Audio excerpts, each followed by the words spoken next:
Live from the Washington, D.C. area, it's the Inside Scoop. All the news that our viewers want to know. Now, here's the host.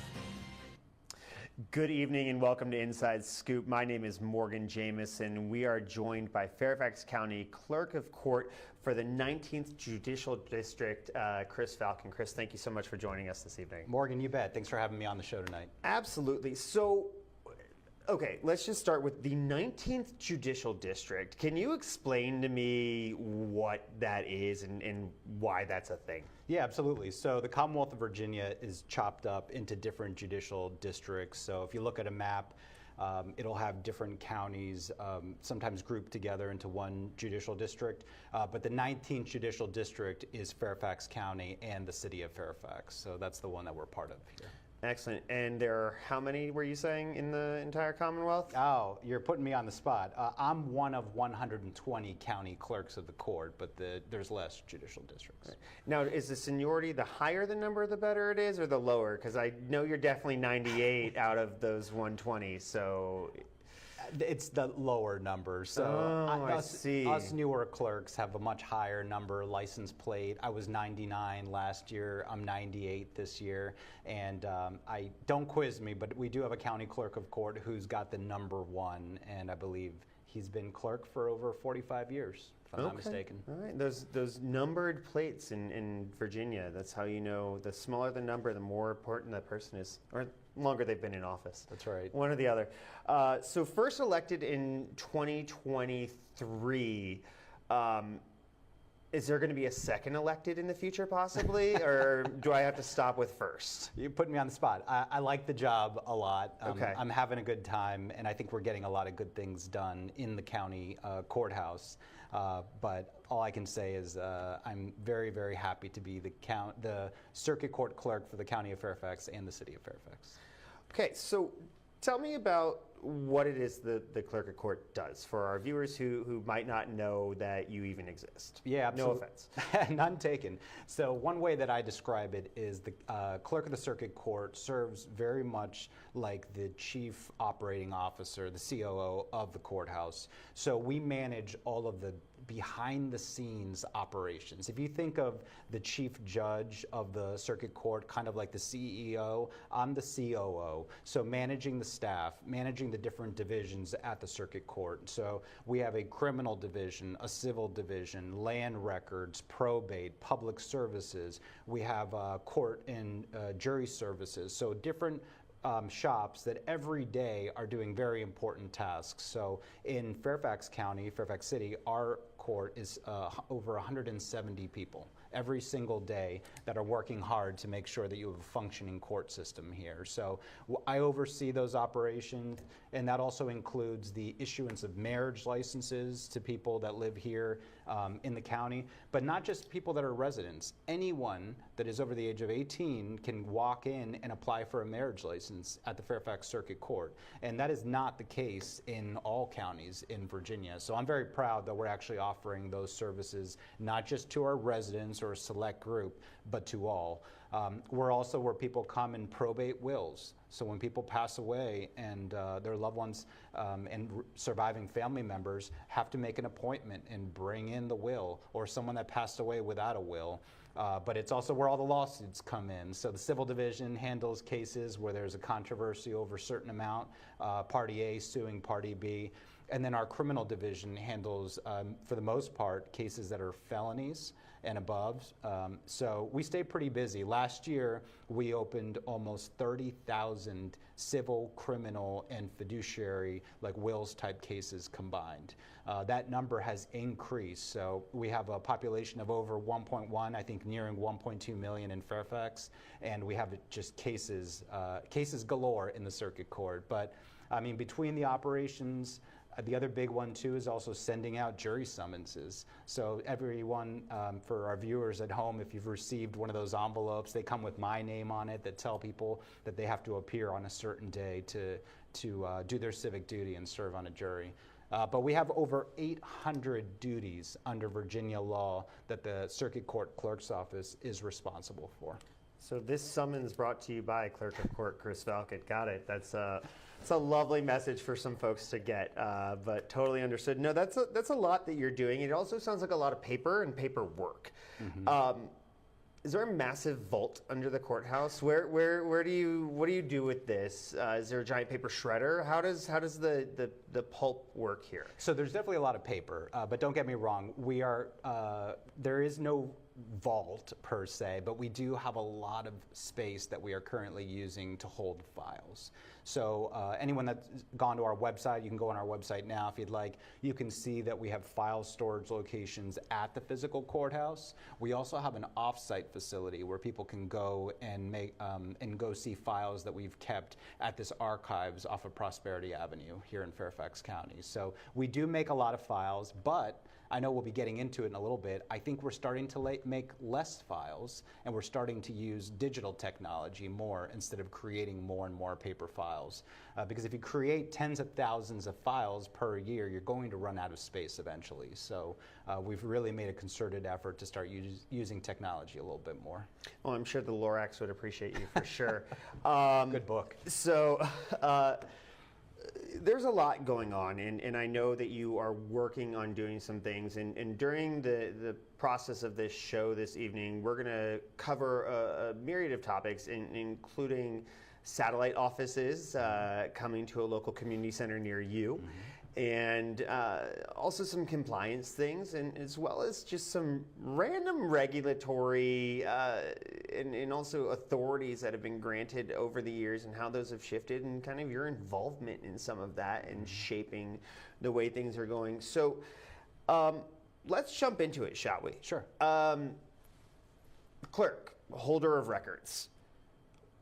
Tell me about the historic courthouse and some of the things that are there, because we've only been in our current courthouse for but so long. Mm-hmm. So tell me about that lovely piece of property there on the corner of 123. Yeah, absolutely. So when I was elected, full disclosure, did not know the full extent of the Fairfax Historic Courthouse and the amazing artifacts contained therein. Now you're an expert, right? I wouldn't call myself an expert, but our archivists and our folks that work there are the experts. So okay.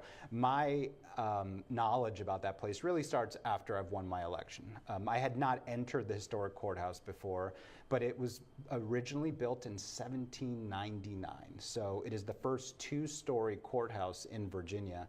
And connected to the original 1799 courthouse, you'll find the historic archives. Our historic archives at the Fairfax County Circuit Court contains records that date back to the founding of Fairfax County. I'm talking pre-1776. So you have records there that detail the beginning of the county. It's interesting, you'll find some records where there are oath forms that originally have King George II on there. And then as the forms go on through the years, you then have King George III, and they're crossing through the 2 and adding a 3 on there, if you can believe it. I asked people to come see these forms and records in our office.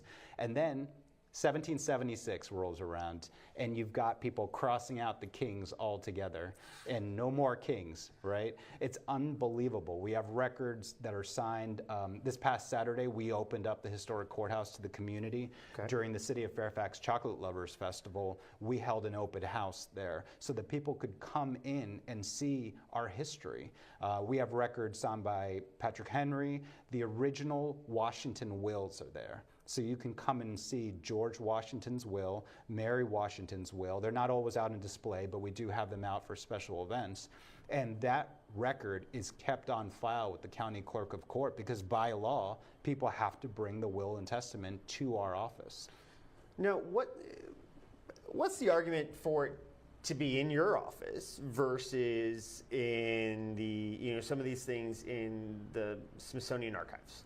What's the argument that it stays here and, also not in Virginia Vital Records, right, down in Richmond? I mean, absolutely. I would say because the Virginia Code says that it should come to the county clerk of the court, plus my position was established in the Virginia Constitution. It dates back to colonial times, to the 1600s. So if someone wants to move it outside of where it very safely is being kept in the historic archives, they're going to have to change Virginia law for that to happen. But I really, really invite the community out to see some of these records, including the Washington wills. But here's another one. I had no idea, Morgan, that we had Civil War graffiti in the historic courthouse. I mean, we have different places. Graffiti left by soldiers during the Civil War who wrote on our books, drew on our books. I won't spoil it because I want people to come see it, but we have some very colorful passages left by soldiers to different people and drawings. I mean, it's amazing stuff, and it's here available at the historic courthouse. It's free. People can come and get free tours on Fridays, and that's Just really on something. Fridays, I mean, yeah, but I mean, if they call, we can. If Fridays don't work with them, we can work with them on different days. But I guess that's what I'm trying to say is I don't think that has been highlighted enough. Like this amazing thing, this amazing resource, a museum that has our Virginia history, our U.S. history right here, and it's available for free for people to come see. So I'm trying to really do more to raise awareness about this. And I was really happy at the Chocolate Lovers Festival open house. We had a packed courthouse from the beginning of that event. Members of the community were coming in all day to be able to see these things. We also had a mock trial that the Fairfax Bar Association put on, a game show, so you think you're smarter than a lawyer. Insert joke here. But I mean, it was great. I was really happy, and I'm trying to be a very, I think, good partner to the community to open this up more so that people have a chance to come in and see these things and enjoy them. Prior to your first term, were open houses of that nature commonplace, or is this something that you were trying to do to make the office more accessible to the public? So the open houses were happening before my arrival, but what I've tried to do is raise awareness that we're doing it through social media and through other avenues. So I know, just having run it on Nextdoor, that we had thousands of views and impressions based pumping out that we were going to be holding this event. So I'm trying to be a little more creative on how we can spread the word of mouth about these events. But no, this was happening before I started. Skywriters. Picture it, skywriting. I hadn't thought about that. All right. I'm sure there's a local business somewhere that could benefit. So that's the historic courthouse. Right. And I know you do that in partnership with the Sheriff Kincaid's office as far as the protection of everything. We'll get more into that and kind of your partnerships across all of that when we're back from our break. But I'm excited to get into the accessibility of your office and what we are doing broadly. So, Chris, thank you so much for joining us. Please don't leave during the break. I'm always terrified there's going to be some FOMO. Folks, come right back. We're here with Chris Falcon.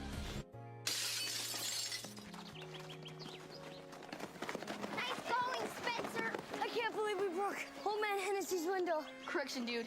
You broke. I just threw the ball. This is really bad. What are we gonna do? We? Go to the door and ask for the ball back. Are you serious? It's my ball, Myrtleback. You're so dead. I'd run away. Yeah, to Uruguay. Kiss your life goodbye. Sorry. Let's go. Yeah, you never mean you're well. Nice one. Some friends you are.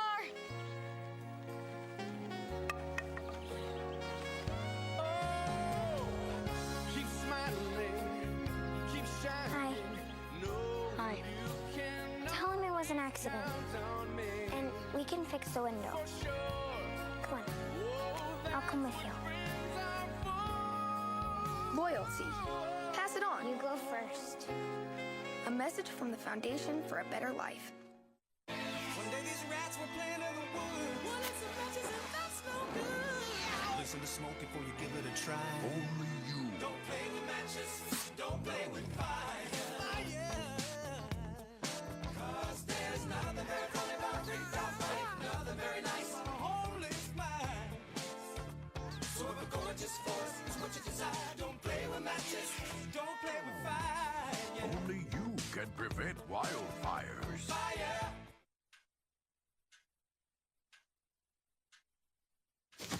Awkward. I'm the awkward silence. You try to avoid me, then there I am again. But an awkward silence can be a great thing. Like Kelly here is about to demonstrate. You haven't really been yourself lately. Are you okay? Find out how you can help a friend with their mental health at seizetheawkward.org. We're back to the Inside Scoop. Here again, your host. Thanks for sticking with us. I'm your host, Morgan Jameson. This is Inside Scoop, and we are joined by Clerk of the Court, Chris Falcon. Chris, thanks for not running away. I'm still here. I always get concerned about that when I'm hosting. But let's talk about your office and accessibility. I know that is something that you frequently talked about. And you continue to talk about wanting to open things up, just like you were mentioning with the should-be museum of our historic courthouse. But tell me the work that you are doing to make the clerk's office more accessible, and what does that mean? What does access to the clerk's office or the records mean? Absolutely. So when I ran for this position, increasing access to the courthouse and increasing access to justice in general was our North Star on that campaign. And it has been, that continues to be in the operation of the office. So it means having an understanding that there are people who historically have had a difficult time accessing the courthouse and accessing justice in America. So that is in our minds whenever we are creating policies and operating. So number one, we got to work on increasing access to public case information, which was not available for free online in Fairfax County until this past year when we created eCase Search. So now, you can go online, you can go on our website right now, even though the courthouse is closed, and look up case information. Fairfax was the only county that was not providing free online access to basic case information, to case numbers, to case names, to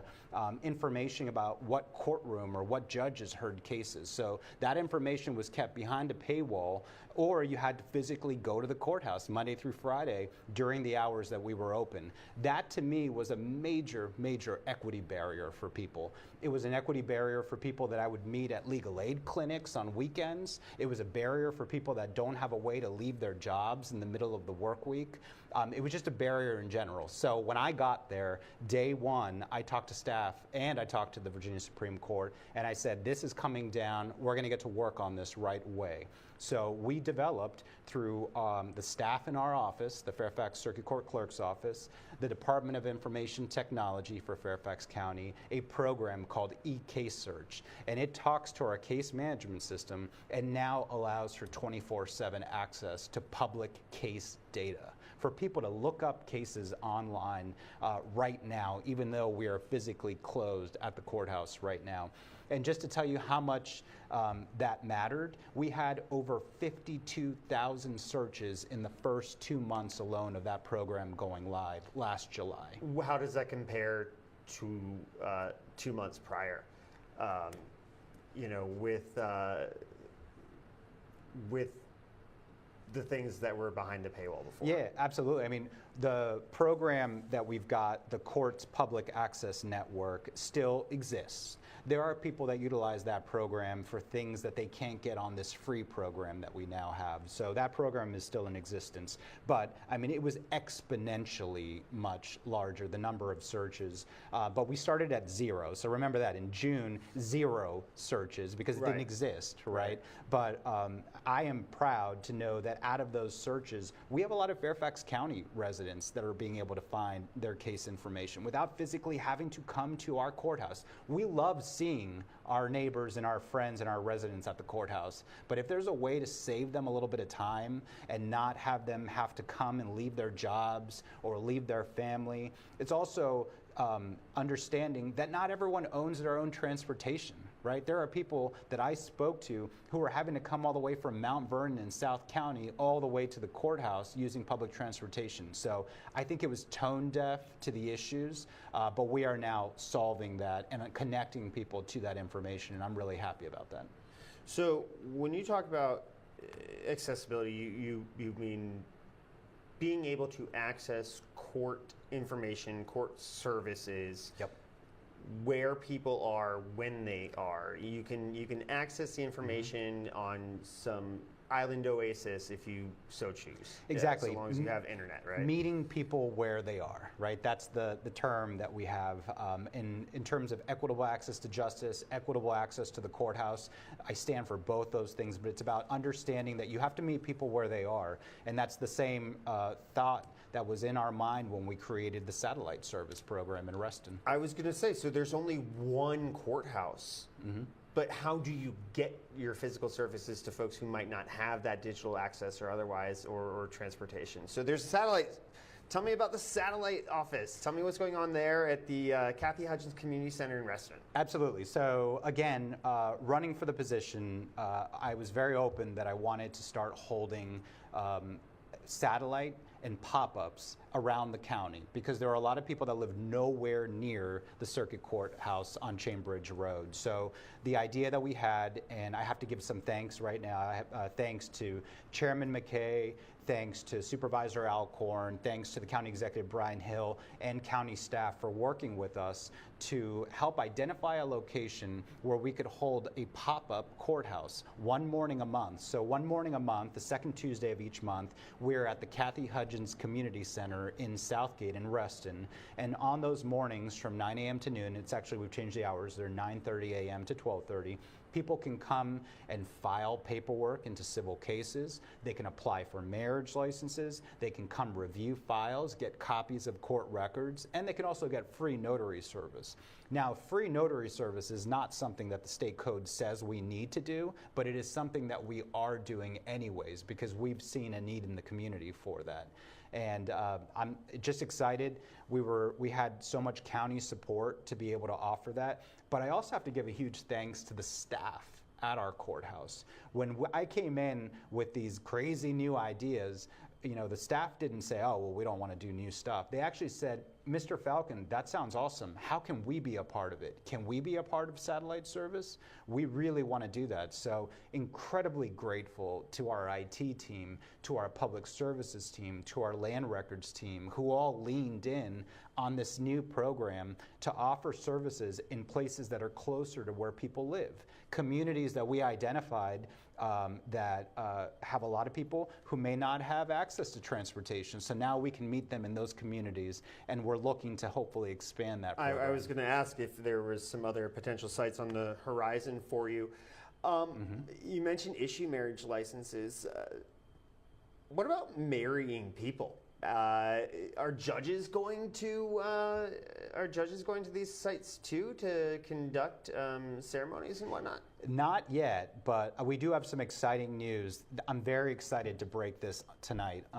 We're going to be holding free civil marriage ceremonies for people this next time that we have our satellite office in the Kathy Hudgens Community Center. So next Tuesday on February 11th from 9:30 to 12:30, we will hold free civil marriage ceremonies for people. So normally a marriage civil ceremony costs anywhere starting at $75 and above. But on that day, people will be able to come to the Kathy Hudgens Community Center, and I will be present and conducting civil ceremonies.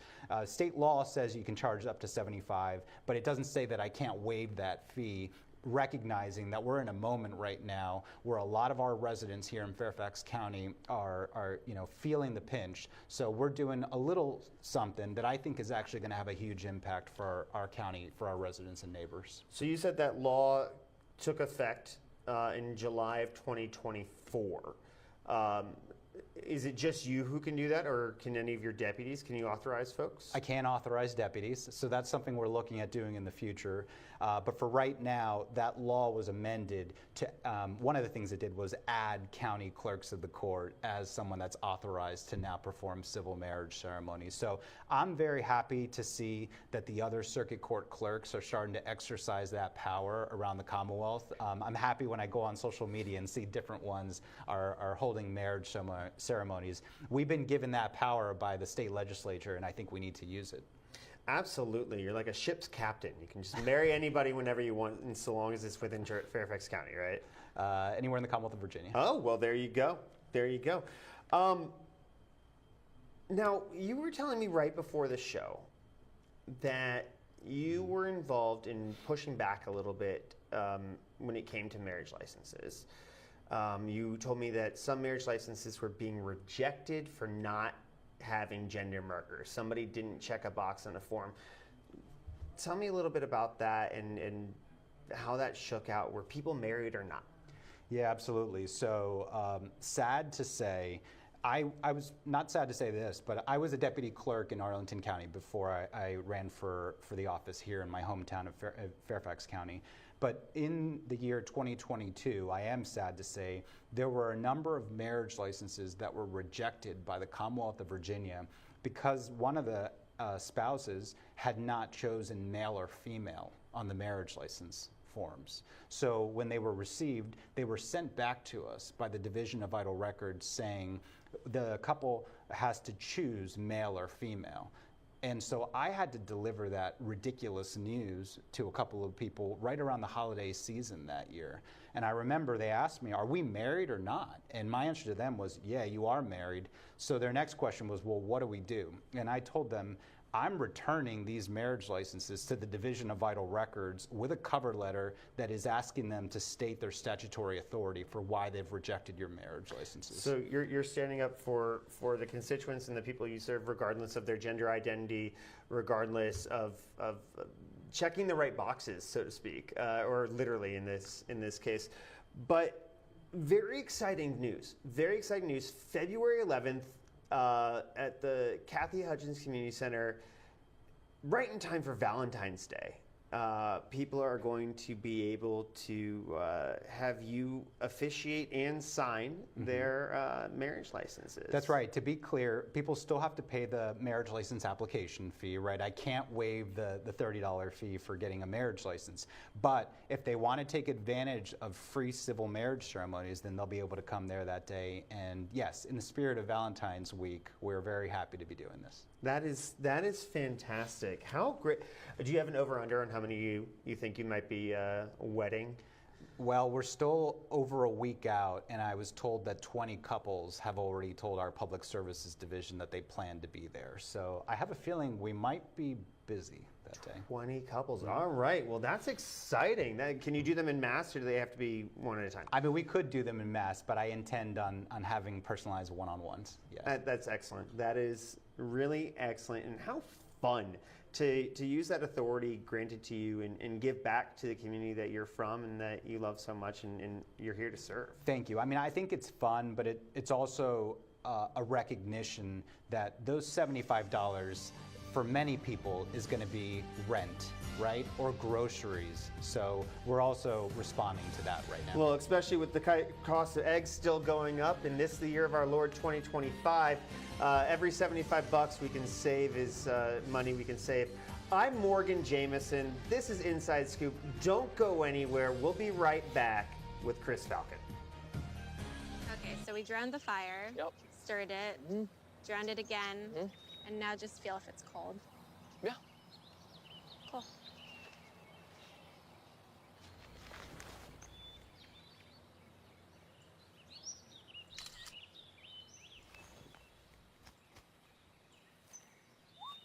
Smokey just gave me a bear hug. I know. Already posted it.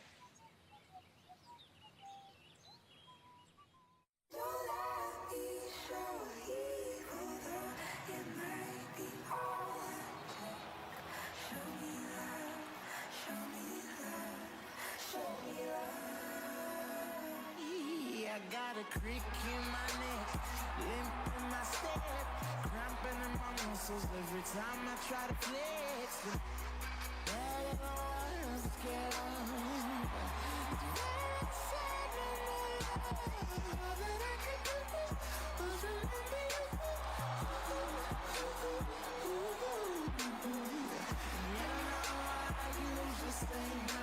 But if you throw me love, I'll throw you some more.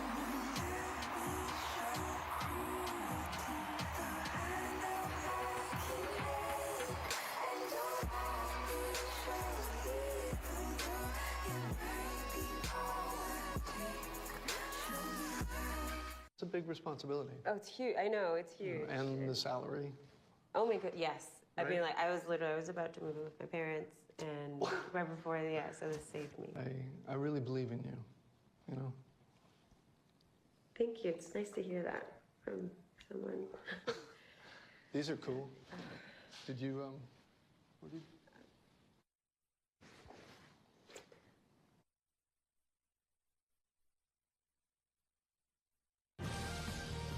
We're back to the Inside Scoop.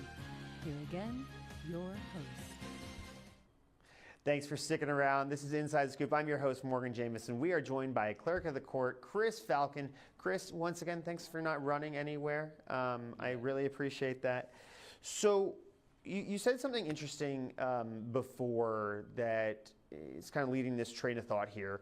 As far as a married couple that you spoke to, one of many, had not checked the right or checked any gender identifier on their marriage license, and that brought things potentially under scrutiny, and then you fixed it for them by simply asking where it was in the Virginia State Code. Recently, there have been executive orders from our sitting President Trump that has stated that there are two genders in America that the federal government will recognize. And it also states any elected official or public servant who is perceived to be impeding on the work of the federal government could be open to potential prosecution. Virginia has very affirming gender markers in the sense that folks can have X on their documents. Is working with somebody, is that type of work potentially in the crosshairs of the Attorney General of the United States? I mean, I hope not. The majority of the forms that we deal with are state forms, so they're created by the Division of Vital Records. But, you know, I wish I knew, Morgan, right? But in the meantime, I will continue to serve the residents of Fairfax County, the city of Fairfax, and do the exact same thing I did when I was a deputy clerk a couple of years ago. In my opinion, and legally reviewed this, someone does not have to state male or female on an application if that's the only option, and I can still accept that, right? So that's what happened then. But no, I don't know where that's heading, but we will continue, you know, to serve our residents, all residents, the way we always have. So, you know, it's also state law, right? So to the degree of which oath did you take, right? You know, you were elected to serve the people of the 19th Judicial District and uphold, you know, the Constitution and the Virginia Constitution and the Virginia Code. So where does that fall in your decision-making process if somebody were to say you are not comporting with, or you are potentially impeding, you know? Famously, I think one of the first times anybody has ever heard the name of a clerk of court was Kimberly Davis from Kentucky, when she famously said, "I'm not going to issue marriage licenses to same-sex couples," right? Contrary to U.S. law. Right. So, to that degree, how do you feel about, you know, federal pressure from the top, you know? Well, I appreciate you bringing up the oath of office that I took. The oath of office that I took was I swore to uphold the U.S. Constitution and the constitutional laws of the Commonwealth of Virginia. So I believe we are doing that. I can't answer for others and what they're currently doing. I'm not so sure that they are upholding their oath, but the way we are operating this courthouse and the circuit court clerk's office is in conformance with the U.S. Constitution and the Constitution of the Commonwealth of Virginia, and I am confident of that, and we will continue to do that. I think of the oath all the time. I mean, one of the, I think, neat things that the county clerk of the court does is administer oaths of office to brand new police officers and sheriffs, and I take that so seriously. Every time that we have a brand new class that's just graduated from the Criminal Justice Academy, I'm there in person to meet them and to thank them for the oath that they are about to take, and for putting themselves in harm's way for me, for my family, for all the residents of this county and the city of Fairfax. So the oath of office is the most important thing that I think, honestly, that I do.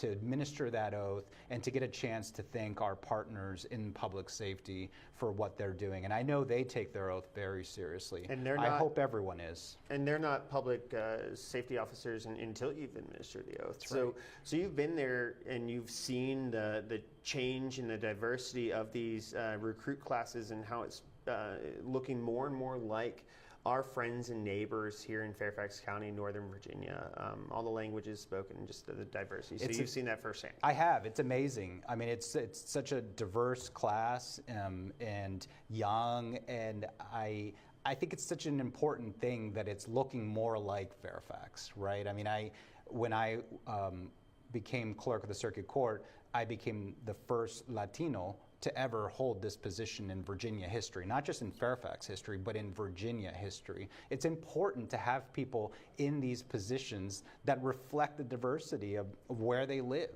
right, of their communities. So I just, I get choked up sometimes just like thinking about our new officers, because that is really the best of us and really an important part of my job. That's why I'm always there, to swear them in, and they're just, I think, really doing an awesome job for our community. And a big part of my job is administering that oath of office to the new officers. That's excellent, just paying it forward and doing that. Even beyond that, even oaths of offices for folks who become notaries, right? There's an oath that they have to uphold and certification. That's right. My sister-in-law became a notary, I think my first or second month in office, and asked if I could come down and do it. I think the people that were just getting to know me in my new office, but I came and administered that oath. It's as important too, right? I mean, we can't continue to function and do business unless you have notary publics witnessing the signing of legal agreements, right? But that is a big part of our jobs as the clerk and of the deputy clerks, because they are all also given the power to administer oaths of office. Which reminds me, I need to re-up my notary and continue to give back. So I will get on that as soon as this show is over. But I want to go back to digitizing and being a friend of the Lorax. What is it? How does it work? Why do we have these mountains of paper? How are we scanning? When is the shredder in place? When's the recycling? Tell me more about that. Yeah, absolutely. So, you probably won't be surprised to know we have a lot of files in our possession. But I'm very happy and glad that we are starting to create more electronic files instead of paper files. So as of this past October, we no longer create criminal paper files. We had stopped creating civil paper files prior to my arrival, but now the same goes for criminals. So those are both e-files, and once we've gotten documents and received documents, we scan them in, we index them into our case management system, and then after a certain amount of time, we can recycle the paper so that we're not taking up so much physical space with these files. But it makes us more efficient, because then when we need to find files, we don't need to be going around looking for them in the courthouse. I'm sure we've all experienced that thing that happens where you think there was a file that was supposed to be in that one place and then it's not there, and now you're holding like a whole search party to find this one file. When did you break into my house, Chris? You've experienced it. I don't know where I put that. The number of times as a child I called my mother asking where the remote was when I was the one who had it last. Where should that be? It's also saving us a lot of money, Morgan, and I know that people want to know that part. It's saving us tens of thousands of dollars because believe it or not, the court files cost a lot of money. And then the tags and the labels that go on those files cost a lot of money. And then Fairfax, we had a GPS system for our files, which also costs a lot of money. And that system would allow us to find the files in the enormous courthouse and let us know what floor they were in. So people were going around looking for files sometimes using this monitor to locate the files. We are being so much more efficient. And again, this is one of those places that I really have to thank the staff for leaning in. Hold on. hold on. Let me just go back. Yep. So you basically have these prospectors out there with their little thing, and they're going like this to try to find a file because we didn't know where it was and it wasn't digitized? We did. We had people looking for the files that had an RFID chip on them with sensors, and it worked well for a time, right? For a time, that was top-notch technology, but times have changed. And I think we have to embrace technology changes and be more efficient with the changing times. Okay, I greatly appreciate that, and the fact that there was no centralized file cabinet room also kind of blows my mind a little bit, but I digress. It sounds like things are changing, and it sounds like we are becoming more accessible, upholding our oaths and really holding on to what is dear. So before we get to our next break, I'd like for you to reflect a little bit as far as you're partway through your term. What is it that you are wanting to set as new benchmarks before the end of your term? Yeah, absolutely. You know, I'm 1 year in at this point. You're partway through your term. A little bit more than a year in. And we have had challenges come that I did not expect. Things like property fraud. Believe it or not, there are residents in Fairfax County who are having bad actors out there look and try to identify vacant properties in Fairfax County and then list them online for sale, pretending to be those people. So you've probably read about this online happening in other places, but it has actually happened here. So our office is working in conjunction with the Department of Tax Administration to create a program that people can enroll in if they own property here in Fairfax, and then receive notifications if there's any kind of movement on their property record.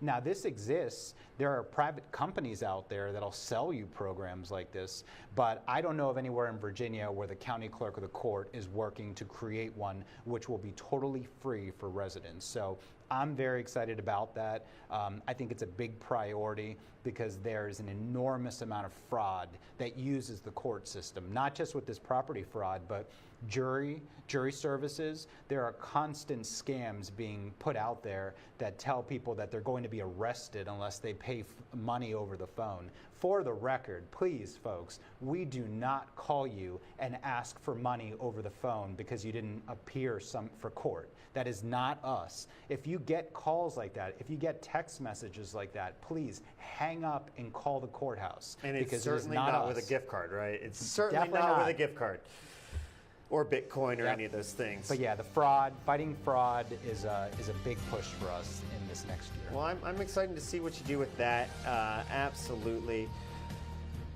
We've got so much to cover and so much we've already covered. I feel as though I need to get you back on. But don't go anywhere. I'm Morgan Jameson. This is Inside Scoop. We're here with Chris Falcon, and stick around. Every day across America, excess food is gathered by a network of good people at local food banks, giving hope to millions of children who struggle with hunger. They've earned their wings, and you can too. Together, we can solve child hunger. Support Feeding America and your local food bank at feedingamerica.org. Hi, I'm Josh Temple. You might have seen me on TV where I help folks turn their houses into dream homes. But forget construction. Parenting is the toughest job there is. So when you need help or advice, turn to the parenting experts at Boys Town.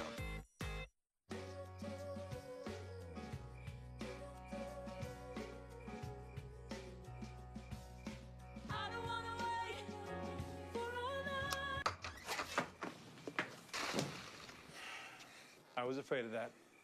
Well, guess it's time to get you fixed. Your pets will start fooling around sooner than you think. Go on, get out of here! Accidental litters lead to millions killed in shelters each year. Help prevent more. Fix at month 4.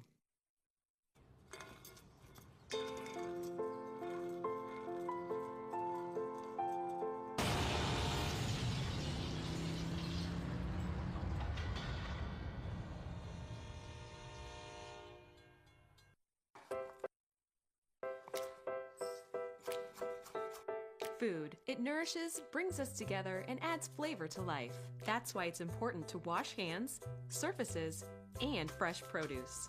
Keep raw meat, poultry, and seafood separate from ready-to-eat foods like fruits and vegetables. And cook to proper temperatures using a food thermometer.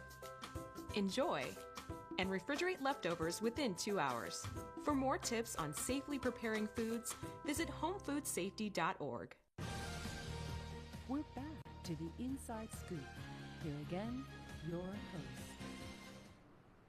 Welcome back to Inside Scoop. I'm your host, Morgan Jameson. This evening we are joined by Clerk of Court Chris Falcon. Right before the last break, I asked him what his vision is for the office and the remainder of his term, that he's partway through one of 8 years, the longest constitutional office in the Commonwealth of Virginia. Chris, I feel as though we didn't give enough time for you to share that vision. You mentioned fighting fraud, and that's a beautiful kind of arching goal there. But what are some of the other avenues or things that you want to explore in the office of things that you can do? Yeah, absolutely. So one of the other things that we want to do is hold expungement clinics in Fairfax. So I had done this previously when I was a deputy clerk in Arlington County. So expungement is a law in Virginia that allows someone to remove criminal charges from their record for things that they were not convicted of. So a lot of people don't know that they have that right to pursue an expungement to remove those charges from their record. And they sadly only find out after they get denied a job or housing or something else because they had a charge pop up during a background check by prospective employers or some other group. So what we've done and what I did previously was hold a Saturday clinic where people that normally can't access the courthouse Monday through Friday, but they're available on Saturdays, can come in and get assistance with completing the expungement petition form. And what we also previously did was work with a nonprofit that would support the filing fee that people have to pay to file an expungement. So I plan to do the same here in Fairfax. Hope to do it this year, and I'm looking at the South County Franconia district to work with Supervisor Lusk to do an expungement clinic here and just allow residents that are still having charges follow them around for things that they were not convicted of. And I think that's really important to stress that point. These are things that they were found not guilty of, or the charges were dismissed, or the Commonwealth's attorney decided not to pursue those charges, but they were not found guilty of these things. But the mere appearance of them on their background prevents them from being able to move on. So that is something that I ran on, and I intend on holding an expungement clinic, at least one this year. So the permanent record is not necessarily so permanent. Yeah, no, these things don't go away on their own in Virginia. You know, you would hope and think that they should be gone. There is some charges that drop off the district court record after 10 years, but they'll still pop up on an FBI background. Is there any movement with, I'm assuming there's a clerk association, there's an association for everything, right. Even the Association for Associations. Is that something that you're bringing up to a legislative agenda to say, why don't we have sunsets and automatic expungements of certain things after certain periods of time, or?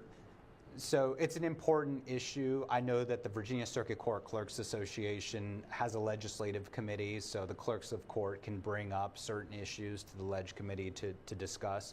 But thankfully, our hometown Senator Scott Surville and Delegate Charneil Herring came up with proposed legislation a couple of years ago to address this issue. And right now, we have legislation that's set to go into effect this July 1 that will affect a lot of people who are caught in this limbo, if you will, with criminal charges and convictions. So our association works with our Northern Virginia delegation. I work with our Fairfax delegation. So I think we have good communication lines back and forth, but it's certainly something that I'm sensitive to. And before legislation goes into effect, I would love to be able to hold on a Saturday an expungement clinic to help our residents and neighbors who have these charges on their record who have been denied employment opportunities for things that they were never convicted of. To me, that's wrong, and that's why I was very happy to hold these in Arlington before I left. And we had dozens of people show up to get assistance with completing these forms, to get the free filing fee that was being covered by nonprofits. And the success rate in having these granted was over 90% by our court. So that to me is an extra, again, one of those things that is not set in the Virginia Code that I have to do, but something that I believe I have a duty to respond with. It's completely within your purview to educate and support and help. So thank you for doing that. I'm glad to hear of legislation that will help expedite and make that work unnecessary, as it were, to a degree. You mentioned tours and some kind of educational learning center outside of expungement. I believe you mentioned the Judicial Learning Center. What is that? Tell us, what is this other thing that you're cooking up here? Yeah, absolutely. The Judicial Learning Center, the JLC is how we refer it to. So as a little bit of background, the Fairfax County Court has held an 8th grade tours program, and this is supported and run by the Fairfax Bar Association. So students that are in the 8th grade civics unit can come and take part in a courthouse tour. They can go and watch an active case in the courthouse, and they get to meet lawyers who run this tour program. The Judicial Learning Center is something that is a creation of our judge, Steve Shannon, and it is a concept of an add-on to that tour program. So after the students have done the first tour, they'll be able to come to this Judicial Learning Center that we're creating at the historic courthouse and see a couple of exhibits that deal with the court system in the United States.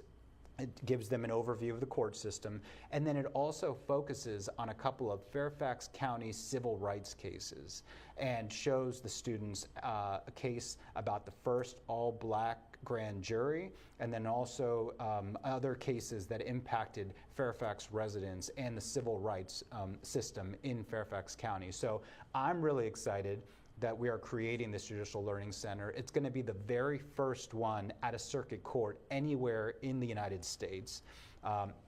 If anyone wants to visit one, they can go to the Virginia Supreme Court and see the Judicial Learning Center that's located there in Richmond at the Supreme Court. It's a fantastic exhibit and museum, and I loved visiting it with the brand new clerks of court last year, right when we first took office. We were there for an orientation, and we visited the Judicial Learning Center.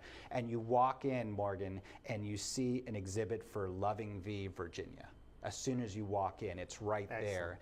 And I said right then, I mean, this is fantastic because it's also highlighting a case that Virginia got wrong, right? They didn't get Loving v. Virginia right. The U.S. Supreme Court had to overturn us to get it right.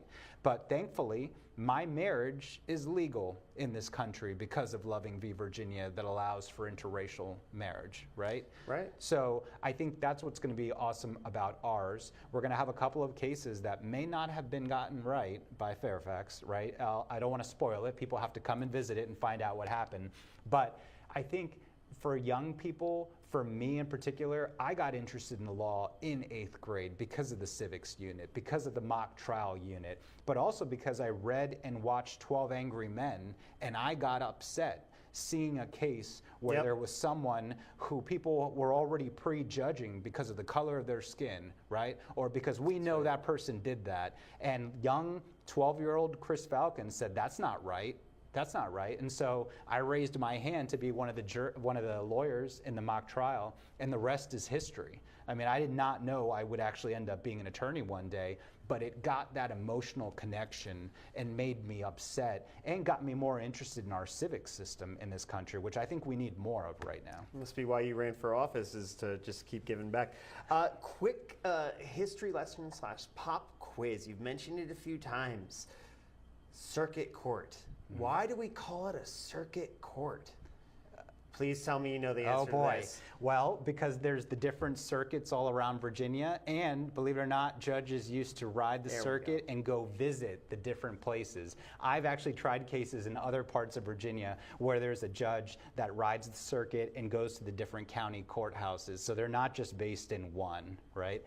But in Virginia, we've got lower courts, a little bit of civics lesson for those at home. So we have the Juvenile Domestic Relations Court, the General District Court, those are the lower courts. Then you have the Circuit Court right here. Then you have the Court of Appeals. Then you have the Virginia Supreme Court, and then of course the U.S. Supreme Court above that. But the Circuit Court, where it was a circuit, and you would know every second Tuesday the judge would be there to hear the cases. So, yeah, but in the time that we've got left, Chris, and I'm really going to yield it to you before I kind of wrap things up.